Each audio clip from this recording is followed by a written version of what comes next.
هي ازاي بتكون الرجعة؟ يعني بالقول ولا بالفعل ولا بالاتنين مع بعض؟ انت عارفه مذهب اهل مصر ان هم الرجعه عندهم بتكون ازاي؟ ازاي؟ بياخدوا من المذهب الحنفي.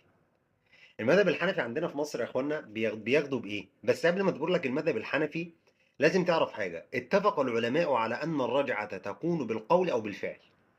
خلاص. طبعا خالف في ذلك ابن حزم، قال لك لا، الرجعه بتكون بالقول بس، وده قول ضعيف. شوف ابن حزم، احنا عمالين يعني فخورين بيه جدا من اقوالي، لكن احنا هنخالف ابن حزم هنا. ليه؟ الدليل ليس لنا الا الدليل. طيب، لو واحد قال لمراته انا رجعتك، كتب لها على الفيسبوك، على الواتساب، على ماسنجر، انا رجعتك، رديتك، اعملي لنا العشاء النهارده، هنتغدى سوا، هناكل بره، مش عارف ايه الكلام ده، خلاص دي اسمها رجعه، ما فيهاش خلاف في كده القول. لكن اختلفوا في الفعل على اربع اقوال.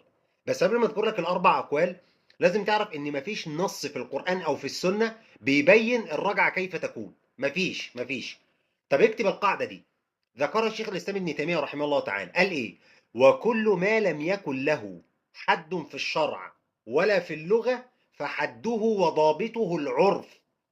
اللي ما فيهوش دليل في القرآن ولا في السنة بنرجع فيه ولا في اللغة، بنرجع لأعراف الناس. ولذلك وضعوا لنا قاعدة في علم أصول الفقه، بيقولوا إيه؟ المعروف عرفا كالمشروط شرطا والعادة محكمة. قاعدتين لازم تبقى أنت واخد بالك منهم. المعروف عرفا كالمشروط شرطا، اللي ما فيهوش دليل من القرآن ولا في السنة والناس تعرفت عليه ولم يخالف الكتاب ولا السنة، فهو كأنه ما يعني مش عايزين نقول وحي، يعني نستطيع أن نقول أنه يؤخذ به باعتباره عند أهل العلم.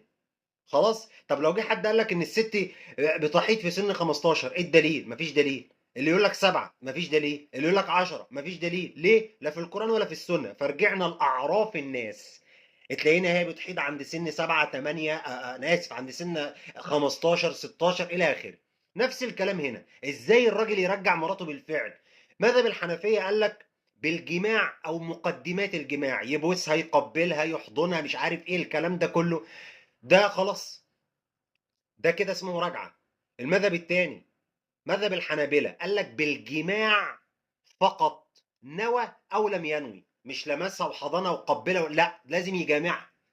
طب المذهب الثالث مذهب ابن حزم، قال لهم بالقول، مفيش حاجه اسمها عندنا رجعه بالفعل، هو القول بس. ومعاهم الشافعيه، ايه الدليل؟ ما عندوش دليل. قال لك لان اصلا مفيش دليل في القران ولا في السنه ازاي الرجعه تكون، فالاصل ان هي تكون بالقول. وده طبعا رد عليه الامام الشوكاني، قال ومن فرق القول عن الفعل فلياتي بدليل ولا دليل. مفيش دليل عن الرجعه تكون بالقول دون الفعل، مفيش دليل. ادينا بنرد على ابن حزم. المذهب الرابع، وده اللي انا باخد بيه بقى، خد بالك، مذهب المالكيه ومذهب شيخ الاسلام ابن تيميه وابن القيم كذلك رحمه